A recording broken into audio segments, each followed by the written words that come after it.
Baik, selamat pagi Bapak Ibu Saudara-saudari semua. Selamat datang di Every Nation Kelapa Gading Sunday Service. Kita ada di sini untuk menghormati Tuhan dan menjadikan murid. Dan sebelum kita memulai ibadah kita, saya undang semuanya untuk kita sama-sama nyalakan kameranya. And let's be joyful, kita sama-sama memuji dan menyembah Tuhan bersama hari ini. Dan sebelum kita mulai ibadah kita, saya mau membacakan dari Mazmur 107 ayat 6 sampai 9. Maka berseru-serulah mereka kepada Tuhan dalam kesesakan mereka dan dilepaskannya mereka dari kecemasan mereka. Dibawanya mereka menempuh jalan yang lurus sehingga sampai ke kota tempat kediaman orang. Biarlah mereka bersyukur kepada Tuhan karena kasih setianya, karena perbuatan-perbuatannya yang ajaib terhadap anak-anak manusia, sebab dipuaskannya jiwa yang dahaga dan jiwa yang lapar dikenyangkannya dengan kebaikan. Baik, mari kita sama-sama berdoa untuk mulai ibadah kita hari ini. Bapa yang baik, kami mengucap syukur Tuhan untuk hari yang baru yang sudah Engkau jadikan Tuhan. Dan Tuhan, hari ini Tuhan, hari yang Kau kuduskan Tuhan, kami mau memuji Engkau, kami mau meninggikan Engkau Tuhan, meskipun situasi saat ini Tuhan, kami ada di dalam sebuah ketidakpastian Tuhan. Mungkin ada sebagian dari kami juga Tuhan yang kami mengalami kesesakan Tuhan, tapi benar Tuhan, kami mau memuji Engkau Tuhan, terlepas dari apapun Tuhan, Engkau tetap Allah yang baik, Engkau tetap Allah yang stick to your promise Tuhan, dan kami percaya Tuhan bahwa segala sesuatunya ada musimnya Tuhan, dan kami percaya Tuhan that you are the one that will turn our mourning into dancing Tuhan. Dan biar Tuhan hari ini kami dapat bersuka cita Tuhan, Kau yang menurunkan Roh Kudus-Mu Tuhan, untuk kami bisa menerima damai-Mu Tuhan, untuk kami bisa benar-benar merasakan hadirat-Mu Tuhan pada pagi hari ini. Terima kasih Bapa, dalam nama Yesus kami telah berdoa, amen. Baik, mari kita sama-sama memuji dan memuliakan Tuhan. Selamat pagi Jemaat Every Nation Kelapa Gading, mari kita memuji Tuhan bersama-sama.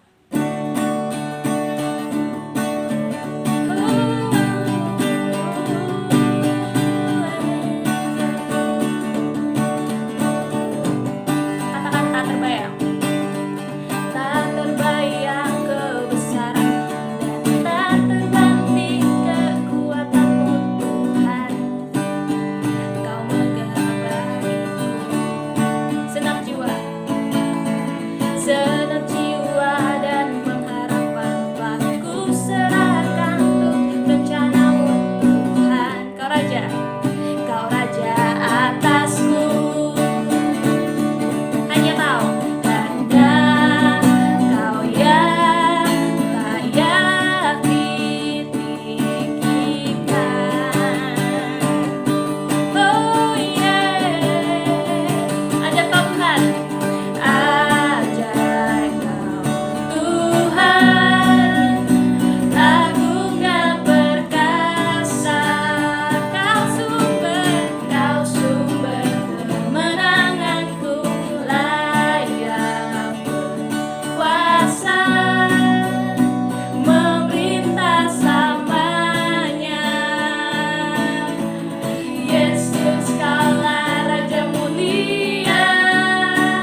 Amin. Selamat pagi, Bapak, Ibu, Saudara yang dikasihi Tuhan. Hari ini ibadah kita kembali ke rumah, kita siarkan dari rumah, kita berdoa untuk kota Jakarta ini di dalam perlindungan Tuhan, di dalam berkat-berkat Tuhan, dan kita percaya sebagai orang yang percaya kepada Tuhan, kita berdoa Tuhan akan melawat kota kita, kota Jakarta, Bekasi, Pulau Jawa, dan Indonesia. Amin. Damai sejahtera. Situasi mencekam, tapi kita percaya kita punya Allah yang lebih besar. Amin. Baik, kita ada di seri yang baru. Ini kelanjutan dari seri Gospel Explain yang kita sudah bahas, yang kita sudah dengar, pelajari selama lebih dari 2 bulan ya. Sekarang kita masih ada di kitab Roma, yaitu kita mulai dari Roma pasal yang ke-12 dengan series The Gospel Express, ya, atau ekspresi dari Injil. Ekspresi dari Injil. Siapkan catatan Bapak Ibu Saudara masing-masing. Kita percaya firman ini akan sangat memberkati kita semua. Amin. Dan bukan hanya kita, tapi kita bisa membagikan firman ini kepada banyak orang. Amin. Baik. Gospel Express ya dalam minggu yang pertama ini dengan tema Love in Action. Love in Action. Kasih dalam tindakan. Saudara, hidup ini tentunya penuh tantangan. Hidup ini banyak yang perlu kita hadapi tantangan. Sekarang terutama tantangannya semakin berat, semakin besar. Tantangan pandemi COVID-19. Jakarta semalam saya cek menembus rekor tertinggi ya sepanjang pandemi ini sejak tahun lalu. Kemarin itu tanggal 26 Juni tembus 9.000 lebih ya per hari. Dalam hari itu saja 9.000 lebih kasus COVID ya konfirmasi, dan saat ini di seluruh Indonesia tercatat sudah lebih dari 2 juta penderita, dan yang sekarang sedang terjangkit ya COVID ini ada 170 orang lebih ya. Rumah sakit penuh di Jakarta khususnya, Bekasi juga. Tapi kita berdoa, Tuhan kita Tuhan yang besar, Tuhan yang luar biasa, Tuhan akan menolong kita. Ya, jadi memang hidup ini penuh tantangan. Sekarang pertanyaannya bagaimana kita menghadapi tantangan yang begitu berat. Kita menghadapi itu baru tantangan pandemi, belum tantangan keuangan, belum tantangan hubungan kita sesama manusia satu dengan yang lain. Bagaimana kita mengatasinya? Bagaimana kita menjalani kehidupan kita? Apakah kita bisa menjalaninya dengan kekuatan kita sendiri? Apakah kita bisa menjalaninya hanya dengan hikmat kita sendiri? Atau mereka yang mempunyai uang yang cukup, mereka bisa menghadapi itu? Atau yang mempunyai posisi jabatan dan lain sebagainya? Belum tentu. Ya, dengan pandemi COVID ini, seseorang yang punya uang pun belum tentu bisa menghadapinya. Ya, dengan punya jabatan, kekuatan tidak bisa juga menghadapinya. Semua apa yang ada pada kita ternyata tidak cukup untuk menghadapi semua tantangan dalam kehidupan kita. Saudara, kita perlu menjalani kehidupan dengan kemurahan Allah. Kita dapat mengatasi tantangan hidup ini hanya dengan kemurahan Allah. Mari kita lihat di Roma 12 ayat yang pertama. Mengatakan, karena itu saudara-saudara, demi kemurahan Allah, aku menasihati kamu, supaya kamu mempersembahkan tubuhmu sebagai persembahan yang hidup, yang kudus, dan yang berkenan kepada Allah. Itu adalah ibadahmu yang sejati. Dikatakan di ini karena itu, ya ini satu kelanjutan, suatu kesimpulan dari yang sebelumnya, yaitu apa? Oleh karena belas kasihan Tuhan, oleh karena semuanya itu dari Dia, oleh karena semuanya itu oleh Dia, oleh karena semuanya itu kepada Dia. Di pasal 11 ayat 36, bagi Dialah kemuliaan sampai selama-lamanya. Dan dilanjutkan, karena itu saudara-saudara, demi kemurahan Allah, karena kemurahan Allah, karena Allah yang berbelas kasihan kepada kita, karena Allah yang begitu baik atas kita, karena oleh Dia juga yang mengerjakan keselamatan bagi kita, dan kepada Dia juga segala kemuliaan yang seharusnya diberikan. Maka ya, jadi kemurahan Allah, oleh karena sebab kemurahan Allah, dalam bahasa aslinya, dalam bahasa Inggris ya, bukan bahasa asli, bahasa Inggrisnya dikatakan mercy. dalam bahasa Inggrisnya. Mercy dalam arti bahasa Indonesia itu rahmat atau belas kasihan, tadi sudah di ayat 36 ya. Karena belas kasihan, karena rahmatnya, karena kemurahan, karena Tuhan begitu sayang sama kita, sama umat manusia. Karena belas kasihan itu adalah kita yang seharusnya terima hukuman, diampuni, ya tidak terima. Itulah belas kasihan, itulah mercy. Yang seharusnya kita dapat, kita tidak dapat, itulah mercy. Yaitu seharusnya kita mendapatkan hukuman, tapi kita dibebaskan, kita tidak dihukum. Itulah mercy. Ya. Jadi oleh karena rahmat, oleh karena belas kasihan, oleh karena kemurahan, seharusnya kita dihukum. Seharusnya kita tidak layak menerima pengampunan dari Tuhan. Tapi karena Allah berbelas kasihan kepada saudara dan saya, Allah memberikan pengampunan itu, rahmat itu, sehingga kita bebas dari hukuman. Roma 8 ayat 32. Karena ia yang tidak menyayangkan anaknya, yaitu Allah yang tidak menyayangkan anaknya sendiri, tetapi yang menyerahkannya bagi kita. Bagaimana mungkin ia tidak mengaruniakan segala sesuatu kepada kita bersama-sama dengan Dia, dengan Kristus? Siapakah yang akan menggugat atau menuntut orang-orang pilihan Allah? Allah yang membenarkan mereka. Siapakah yang akan menghukum mereka? Tidak ada, saudara-saudara. Apakah Kristus itu telah mati bagi kita? Apakah Dia, bahkan lebih lagi, Kristus itu telah bangkit juga, yang juga duduk di sebelah kanan Allah, Dia naik ke surga, duduk di sebelah kanan Allah, yang malah menjadi pembela bagi kita. Jadi tidak ada yang akan dapat menuntut kita, tidak akan ada yang menggugat. Saudara dan saya di dalam Kristus, kita telah dibebaskan, dimerdekakan. Itulah belas kasihan, itulah kemurahan, itulah rahmat yang Tuhan berikan kepada kita, yaitu pengampunan, pembebasan. Bayangkan saudara kalau ditangkap polisi, dihukum tilang, lalu saudara dibebaskan sama polisinya. Betapa bahagianya hidup kita. Amin, betapa gembiranya kita ya diloloskan, dibebaskan. Nah saudara, kebenaran dasar dari kemurahan Allah adalah ini. Allah menyerahkan anaknya, Yesus Kristus, untuk mati di kayu salib bagi saudara dan saya. Sehingga kita diampuni, sehingga kita ditebus, sehingga kita diselamatkan dan mendapatkan kehidupan yang kekal, yang sesungguhnya. Kehidupan yang sesungguhnya bersama dengan Tuhan. Nah, berdasarkan kebenaran ini, berdasarkan kemurahan Allah ini, Paulus mengatakan, menasihatkan kepada kita, Allah mengaruniakan segala sesuatu kepada kita bersama-sama dengan Kristus. Anugerah dan kemurahan itulah lebih cukup. Itu lebih cukup. Lebih dari cukup bagi kehidupan kita. Oleh karena itu, berdasarkan kemurahan Allah, Paulus menasihatkan untuk kita mempersembahkan tubuh kita di ayat pertama tadi. Untuk kita mempersembahkan tubuh kita. Kata-kata menasihatkan. Karena itu saudara-saudara, demi kemurahan Allah, Paulus menasihatkan. Ya, firman Tuhan menasihatkan kepada kita. Nah, dalam bahasa Inggrisnya sekali lagi digunakan di dalam NIV digunakan kata-kata I urge you. I urge you. Dalam bahasa Indonesia, aku mendesak kamu, mendorong kamu, mendesak, agak sedikit paksa gitu ya, mendesak. Nah, ini dalam levelnya mendesak, ini urge, ini bukan perintah. Kalau perintah itu suatu mandat ya, harus diikuti. Perintah atasan. Nah, Paulus ini menyatakan ini desakan supaya lahir dari hati kita sendiri. Ya, bukan karena paksaan.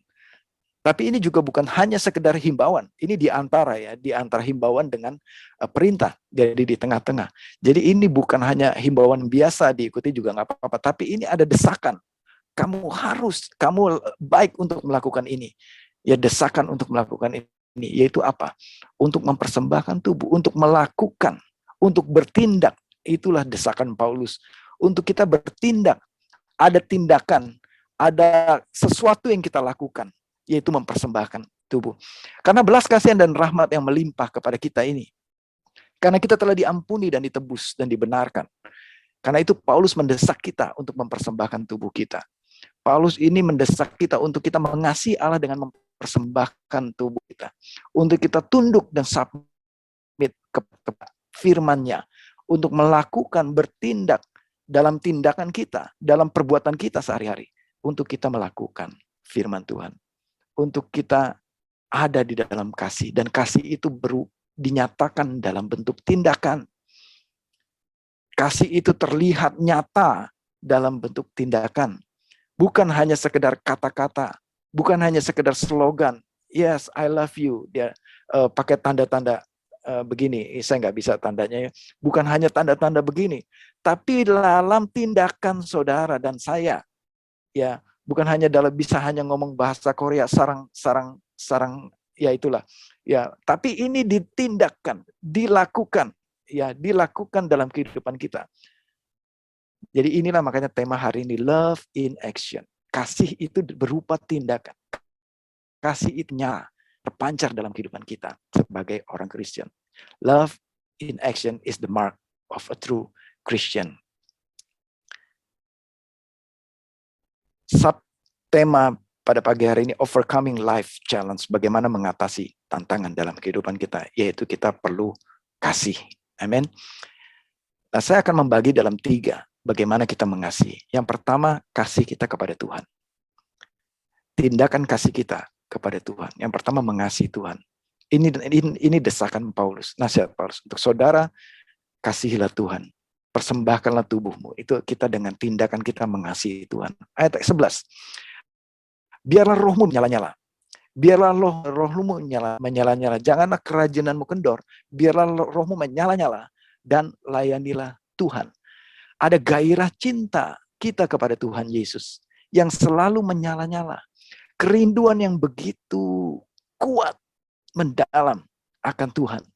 Karena kemurahannya lah. Karena kasih Allah yang terlebih dahulu diberikan kepada kita. Untuk itu kita pasti seharusnya kita ini bernyala-nyala, bergairah kepada Allah kita. Karena kebaikan, karena kita telah diselamatkan, kita sudah dibebaskan. Kita tidak murung lagi, kita tidak tersiksa lagi, tapi kita dibebaskan dengan iman kita percaya. Untuk itu saudara-saudara, Paulus katakan, aku menasihatkan kamu.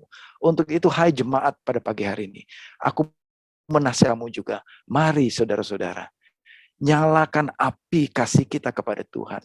Nyalakan itu di dalam diri kita. Untuk kita bernyala-nyala, berkobar-kobar, begitu bergairah mengasihi Allah kita. Mengasihi Tuhan kita. Ayat ke-12. Bersukacitalah dalam pengharapan. Sabarlah dalam kesesakan. Dan bertekunlah dalam doa. Di dalam api cinta kita kepada Tuhan. Di dalam kasih kita yang bernyala-nyala. Seperti api nyala terus. Ada pengharapan kepada Kristus dengan sukacita. Walaupun kesengsaraan, kesesakan, penderitaan kita alami, kita akan sabar karena ada api cinta kita kepada Tuhan. Walaupun dalam penderitaan, dalam penganiayaan, tetap kita bertekun dalam doa. Walaupun banyak tantangan, terus kita bertekun karena ketekunan, karena cinta kita kepada Tuhan. Ketekunan itu lahir karena gairah kita kepada Tuhan. Semua sukacita, kesabaran, ketekunan ini lahir karena Allah terlebih dulu memberikan kemurahan, kasih karunia kepada kita. Mercy and grace. Kemurahan, belas kasihan, dan kasih karunia telah Allah sediakan untuk kita. Oleh karena itu kita seharusnya bersukacita. Kita seharusnya bersabar. Kita seharusnya bertekun dalam doa. Ketika kita menunjukkan tindakan kasih kita kepada Tuhan, gairah kita yang bernyala-nyala kepada Tuhan, di situ kita sedang menunjukkan ada kasih di dalam hidup kita kepada Tuhan. Ketika kita melakukan itu, di situ terlihatlah pancaran kasih Kristus dalam kehidupan kita. Yang kedua, tadi mengasihi Tuhan. Yang kedua, mengasihi saudara-saudara seiman. Mengasihi saudara-saudara seiman. Saudara boleh catat ini di ayat ke-9.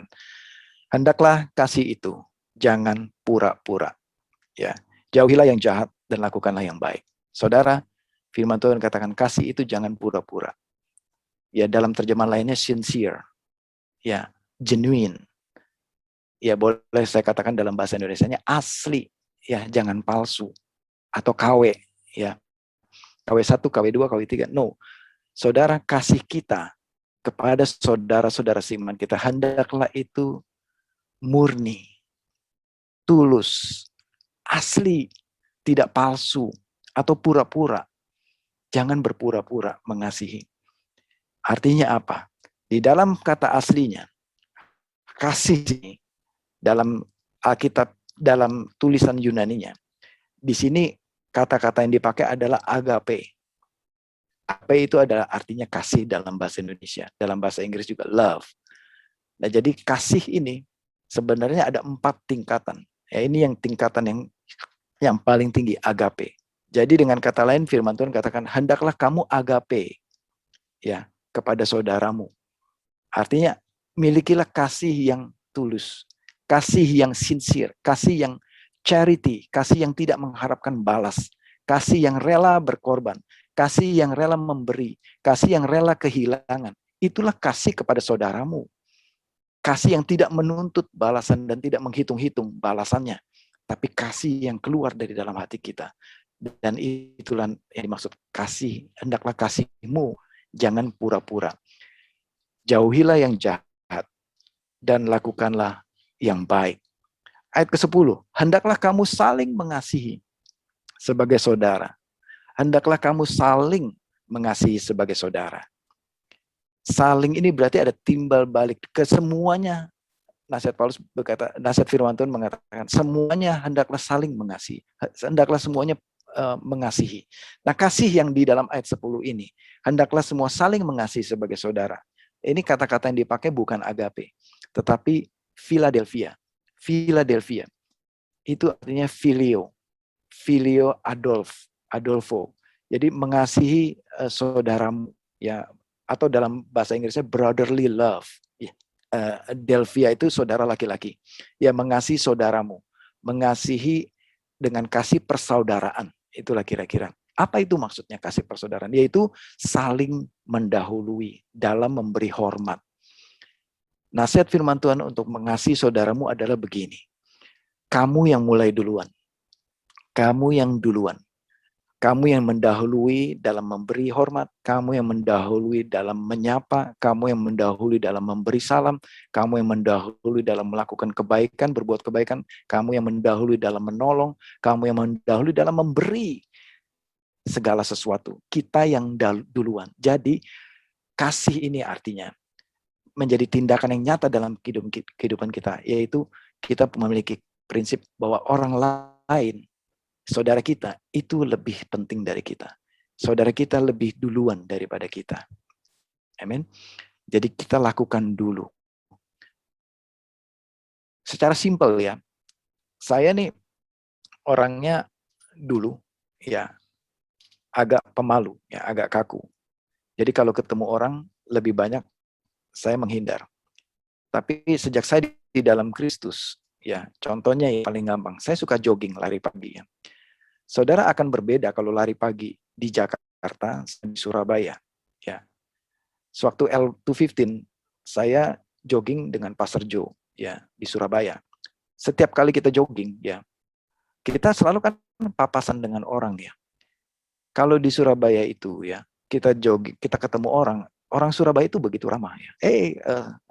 Menyapa, saling menyapa gitu. Jadi saya kalah cepat kalau di Surabaya menyapa ya. Selalu mereka sapa duluan. Nah, itulah budaya Jawa yang luar biasa ya. Mereka saling menyapa, mereka sapa.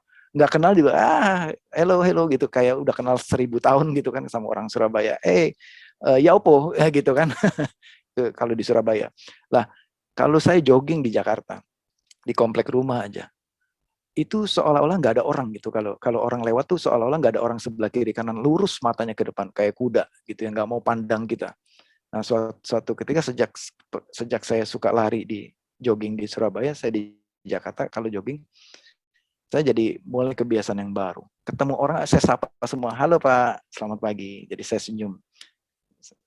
Pertama 2 kali 3 kali nggak ada yang respon loh gitu. Saya dicuekin.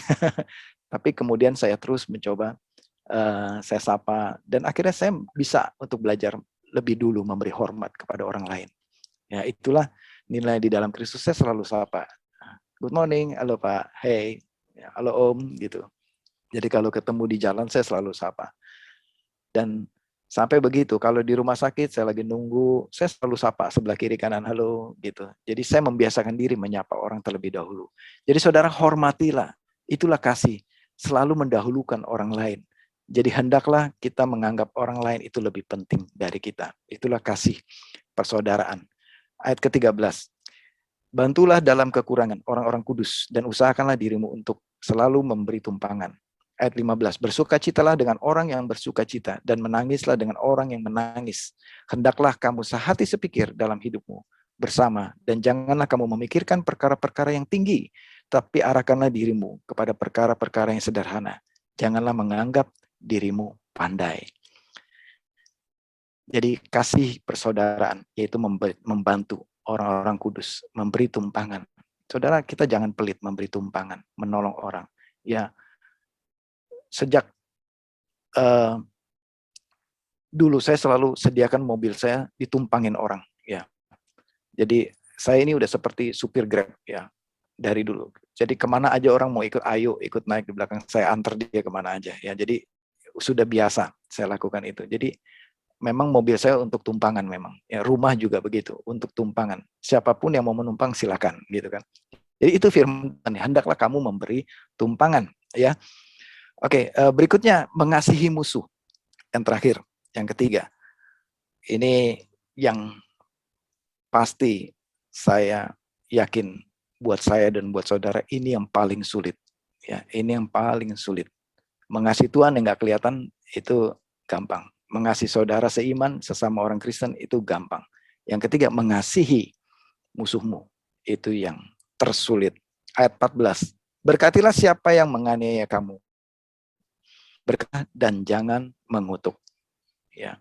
Yang pertama, kepada orang yang menganiaya saudara. Kepada orang yang benci saudara. Kepada orang yang jahat kepada kita. Kepada orang yang mengutuki kita bahkan. Kepada orang yang memfitnah kita. Kepada orang yang segala perbuatannya jahat sama kita. Firman Tuhan mengatakan, saudara, kita harus memberkati mereka. Nah, ini yang tidak gampang. Bagaimana bisa saya memberkati dia? Dia aja jahat sama saya, tapi saya harus berkati dia. Tapi ini firman Tuhan. Memang tidak gampang, saudara. Buat saya juga tidak gampang. Buat kita, buat saudara pasti tidak mudah. Tapi ini firman Tuhan. Ketika kasih itu ada di dalam kita, ketika kemurahan Allah itu ada pada kita, kita hendaklah melakukan kasih ini dalam tindakan kita, bukan hanya sekedar di gereja aja nyanyi haleluya. Aku mengasihi, tindakan kita harus kita berkati mereka. Harus kita berkati mereka yang menganiaya kita bahkan. Dan Tuhan katakan berkatilah, jangan sekali-kali keluar kutuk dari mulut kita. Amin. Siapapun itu, lawanmu, musuhmu, orang yang menganiaya engkau, jangan keluar kutuk dari hidup kita. Termasuk kepada musuh kita. Lakukanlah yang baik bagi musuh kita. Berkatilah dia. Layanilah dia. Ampunilah dia. Memberi, bahkan kita memberi kepada dia. Kalau bisa beri dia. Kalau ada orang yang jahat sama saudara. Ada orang yang menganiaya saudara. Sekali-kali coba saudara kirimin GrabFood sama dia. Kirimin hoka-hoka bento sama dia. Kirimin KFC sama dia. Dia akan kebingungan, saudara. Gimana bisa saya baru saja nyakitin dia. Dia kirimin saya Starbucks misalnya. Kopi kenangan lah misalnya saudara kirim. Minimal kopi kenangan saudara kirim ke dia. Pakai GrabFood, GoFood. Atau apalah saudara kirimin kepada dia. Jadi berikanlah kebaikan. Berkatilah dia. Bukan hanya berkat kata-kata atau doa. Dalam tindakan juga bawain dia kue. Beli di Baker's Inn. Bawain ke rumahnya. Tok, tok, tok, tok. Ini kue untuk kamu. Ya. Karena saya mengasihi kamu. Betapa kagetnya dunia kalau saudara lakukan itu. Karena saudara dan saya adalah murid-murid Kristus. Amin. Ayat 17. Janganlah membalas kejahatan dengan kejahatan.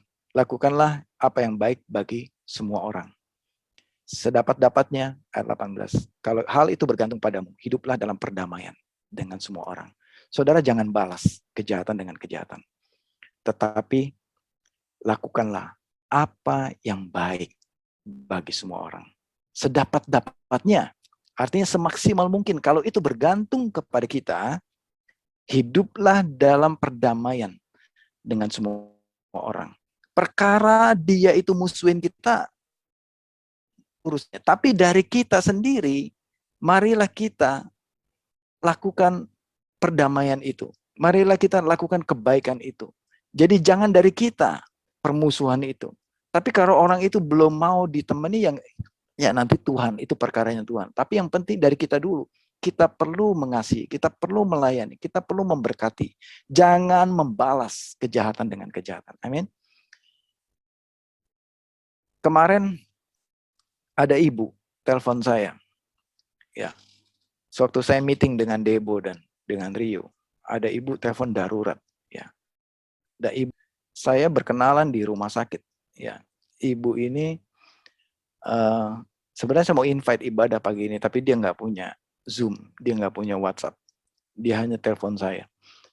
Jadi waktu di rumah sakit itu, ini tahun lalu sebelum pandemi ya, 1,5 tahun yang lalu saya ketemu ibu ini sebelum pandemi. Dia catat nomor handphone saya karena di rumah sakit itu saya doakan dia.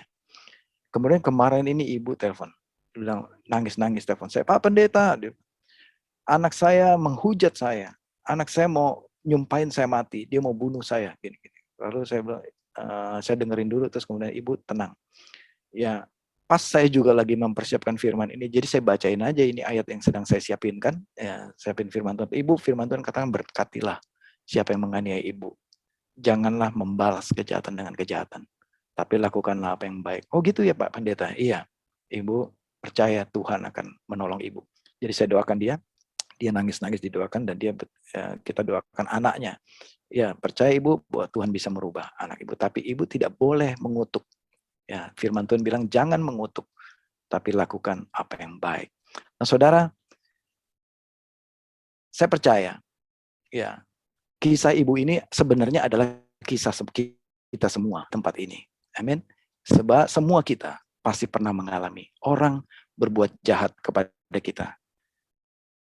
Saudara yang pernah mengalami orang berbuat jahat kepada saudara, bisa saudara kasih reaction coba di Zoom. Pernah nggak saudara mengalami orang berbuat jahat sama saudara? Ada yang pernah nggak? Atau saudara mau kasih ikon nangis gitu juga kalau ada di situ ya. Ikon marah gitu ya. Ikon sebel, atau ekspresikan perasaan hatimu ketika engkau disakiti oleh temanmu, oleh saudaramu, oleh keluargamu. Semua pasti mengalami, termasuk saya. Amin. Tapi firman Tuhan dikatakan, ayat 17, jangan membalas kejahatan dengan kejahatan. Lakukanlah apa yang baik bagi semua orang. Ayat 19, saudara-saudaraku yang terkasih, janganlah kamu sendiri menuntut pembalasan. Saudara, firman Tuhan bilang, jangan kita menuntut pembalasan. Di dalam doa kita jangan doa begini, Tuhan kalau bisa bakar dia Tuhan. Nah, jangan doa begitu ya. Saudara, karena itu bukan yang Tuhan anjurkan untuk kita berdoa seperti itu. Tuhan minta kita berdoa, Tuhan berkati dia. Tuhan jawab doa dia. Jangan dalam hati, aduh Tuhan, kalau bisa jangan jawab doa dia. Jangan doa begitu, saudara. Kita berdoa, Tuhan berkati dia. Berkati orang yang menganiaya kita. Itulah yang Tuhan ajarkan kepada kita. Sulit ya saudara ya? Iya sulit.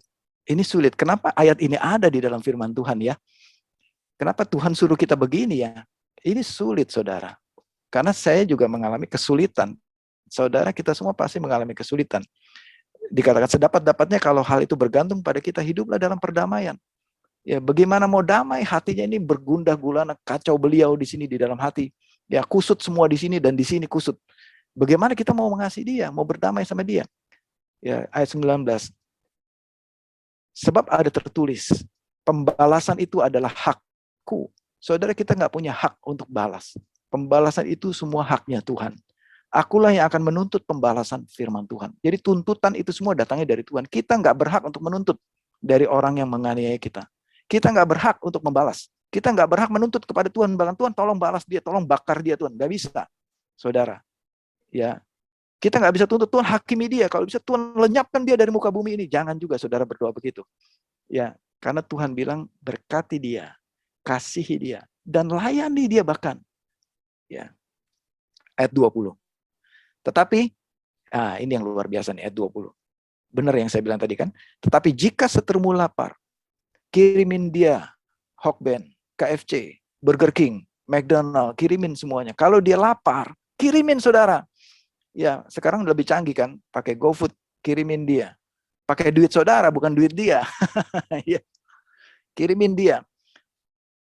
Kalau dia haus, kirimin dia kopi kenangan, Starbucks, ya, apalagi jiwa Janji jiwa, ya kirimin semuanya. Kalau dia haus, kasih dia minum, firman Tuhan bilang. Itu firman Tuhan kepada kita. Susah nggak saudara? Susah. Ya. Mau pencet GoFood itu, mau pencet PIN-nya itu rasanya berat banget pencetnya gitu kan. Ini yang saya kirim musuh saya loh. Ini yang saya kirim orang yang menganiaya saya loh. Tapi ketika kita melakukannya dengan kekuatan dari Tuhan, dengan kemampuan dari Tuhan, dengan anugerah dari Tuhan, bisa. Amin. Karena itulah perintah Tuhan kepada kita. Hai murid-murid Kristus, kasihilah musuhmu. Saudara, jika dikatakan sedapat-dapatnya hiduplah dalam perdamaian dengan semua orang, berarti apa? Seharusnya kita nggak punya musuh. Amin, saudara. Seharusnya kita nggak punya musuh. Ketika kita melakukan yang terbaik bagi semua orang, seharusnya kita di dalam mindset kita tidak ada musuh dalam hidup saya. Karena semuanya adalah saudara saya. Semuanya adalah sahabat saya. Begitu dia berbuat jahat dalam pikiran kita, dia tidak jahat. Dia adalah sahabat saya. Dia adalah saudara saya. Untuk itu sediakanlah ruang untuk saudara selalu mengampuni orang yang berbuat jahat kepada kita. Saudara, karena musuh kita hanya satu. Yaitu siapa? Musuh kita iblis. Amin. Musuh kita hanya satu. Jadi orang yang menyakiti kita itu bukan musuh kita. Orang yang berbuat jahat kepada saudara itu bukan musuh saudara. Amin. Musuh kita adalah iblis, roh jahat. Ya, ayat 21 terakhir. Janganlah kamu kalah terhadap kejahatan. Tetapi kalahkanlah kejahatan dengan kebaikan. Saudara, firman Tuhan bilang, janganlah kamu kalah terhadap kejahatan. Tetapi kalahkanlah kejahatan dengan kebaikan. Beda ya, kalau firman Tuhan bukan bilang gini nih. Ini firman Tuhan bukan bilang gini. Janganlah kamu kalah terhadap orang yang berbuat jahat. Firman Tuhan nggak bilang begitu. Ya, firman Tuhan nggak bilang, tetapi kalahkanlah orang yang berbuat jahat kepada saudara. Bukan. Jadi isunya bukan orangnya. Amin. Jadi musuh saudara bukan orangnya. Jadi kita kalahkanlah kejahatannya, bukan mengalahkan orangnya. Jadi jangan selalu punya sifat nggak mau kalah gitu ya sama orang. Tapi kita harus kalahkan perbuatannya, kalahkan kejahatannya. Ya, kalahkanlah dengan apa? Dengan kebaikan. Apa arti kalahkan kejahatan?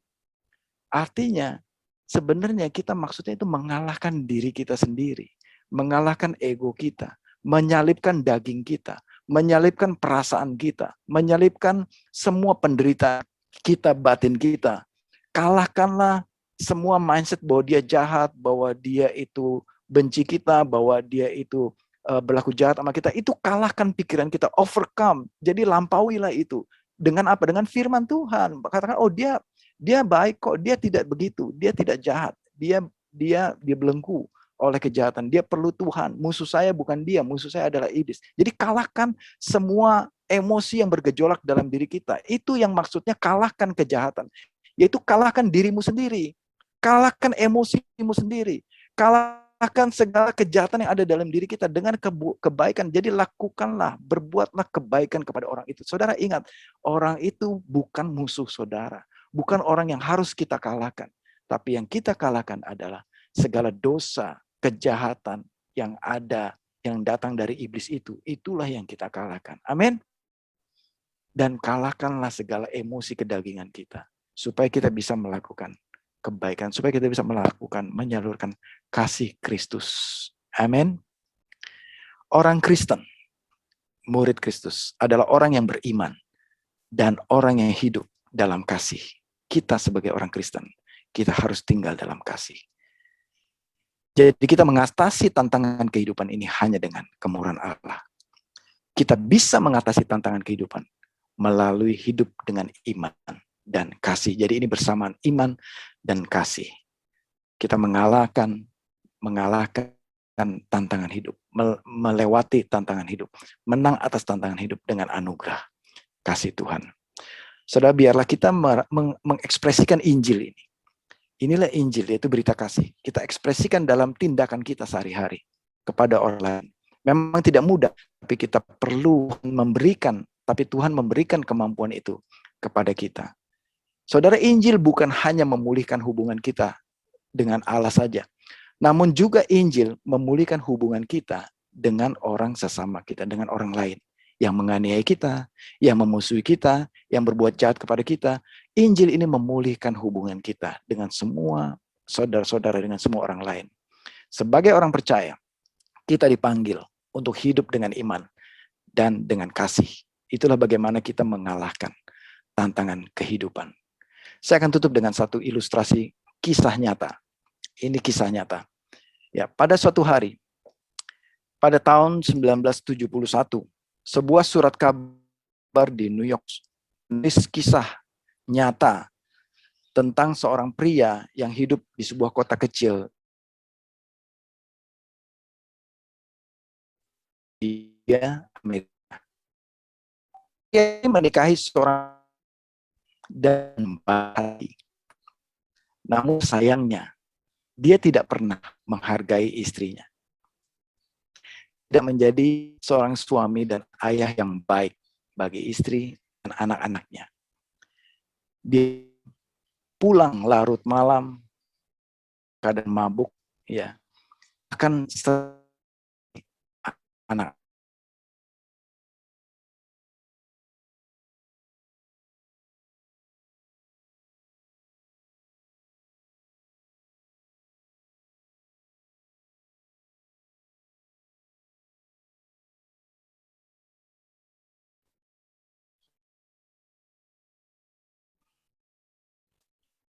Sudah kembali ya, saya.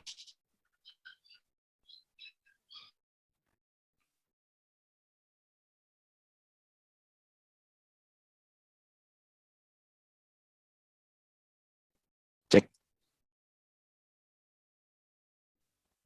Tes. Sudah kembali suara saya? Sudah ya?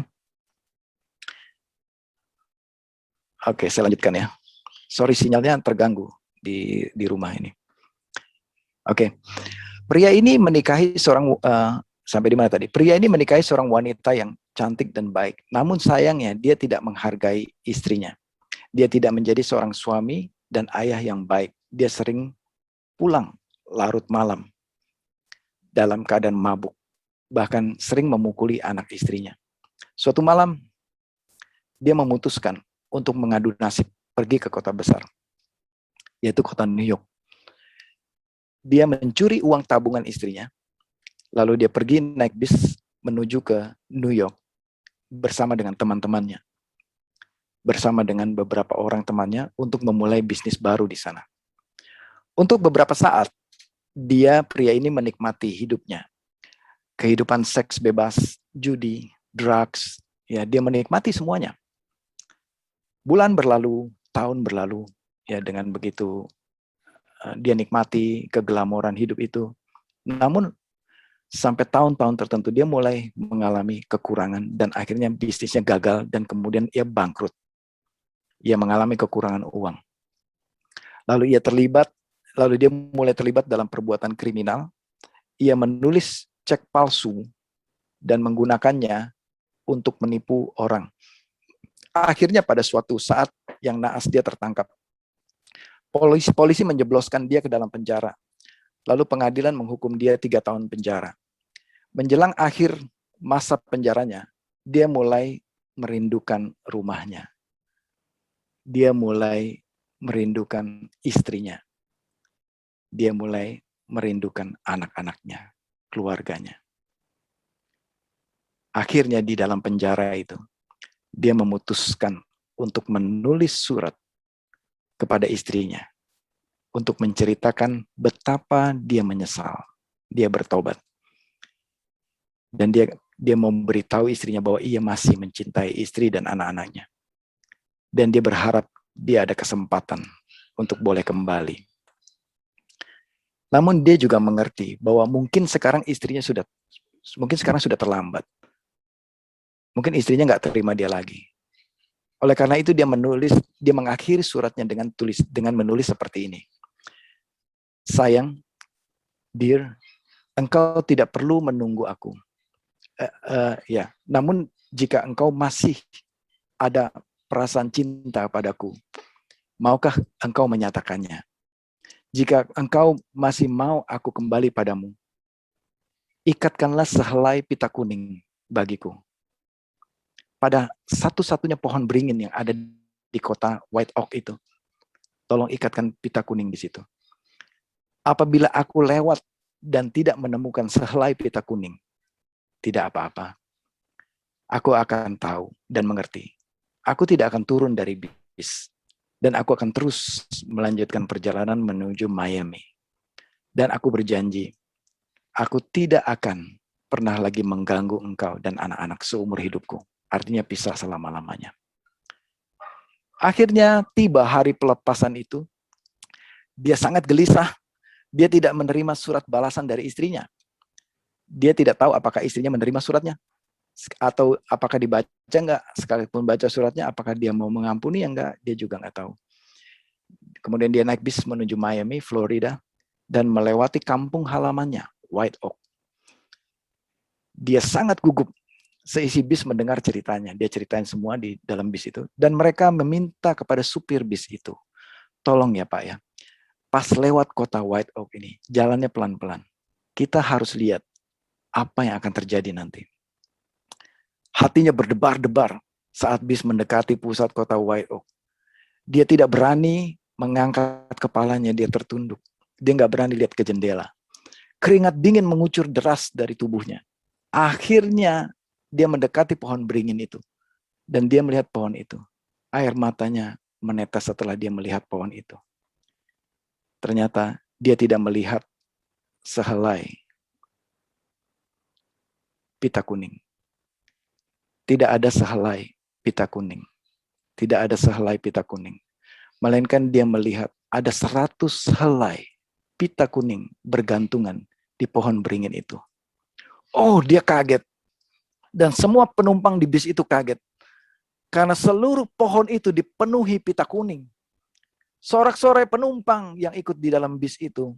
Mereka bertepuk tangan, bersorak-sorak, bersuka cita. Akhirnya semua penumpang ikut turun bersama-sama dengan dia.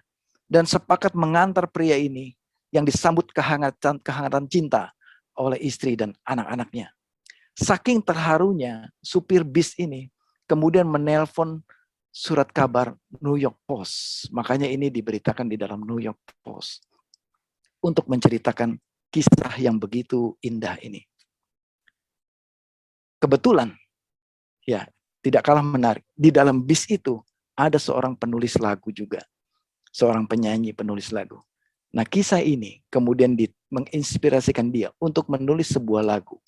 Februari 1973, lagu berjudul Tie a Yellow Ribbon Round the Old Oak Tree. Ini menjadi hits di seluruh negara Amerika pada bulan April sampai dengan April 1973. Dan lagu itu sampai sekarang saudara masih bisa dengar. Dan ini adalah kisah nyata. Saudara, kisah ini indah sekali. Ya, kita percaya pasti karena kasih Kristuslah yang memampukan sang istri dan anak-anaknya untuk mengampuni dosa dari sang suami. Setiap orang, setiap saudara dan saya pasti pernah tersakiti. Termasuk saya. Saudara pasti pernah disakiti. Tidak mudah untuk mengampuni. Tidak mudah untuk menyatakan kasih dalam tindakan kita. Namun ada berita gembira buat kita. Hanya di dalam Yesus Kristus kita bisa mengampuni dan mengasihi. Hanya ada di dalam Yesus Kristus Tuhan kita yang telah lebih dulu mengampuni saudara dan saya. Di dalam Yesus kita perlu memiliki iman dan kasih yang bertumbuh bersama-sama. Saudara, ketika saudara terluka begitu dalam, saudara tidak akan pernah sembuh sampai saudara mengampuni. Saudara, pengampunan tidak mengubah masa lalu kita. Yang lalu biarlah berlalu. Namun itu akan mengubah masa depanmu bersama dengan Kristus.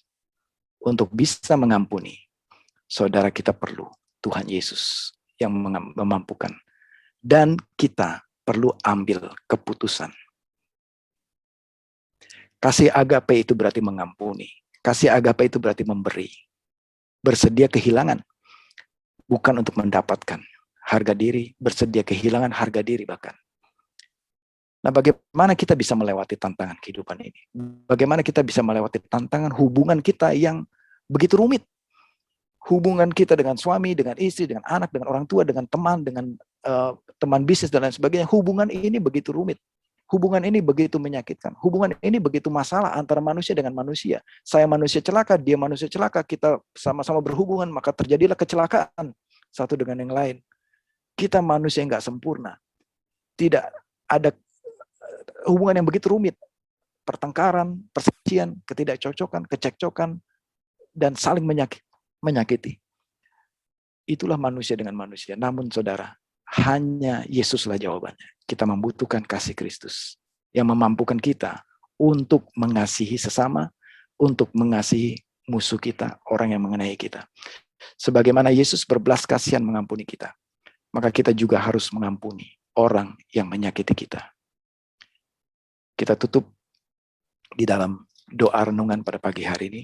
Saya mengajak saudara untuk merenungkan firman ini. Saya mengajak saudara untuk kita mengambil waktu, merenungkan sejenak kasih Kristus. Untuk kita juga mengambil keputusan. Kalau ada saudara di sini yang masih menyimpan sakit hati, pahit, sulit untuk melepaskannya, mari kita datang kepada Yesus Kristus Tuhan.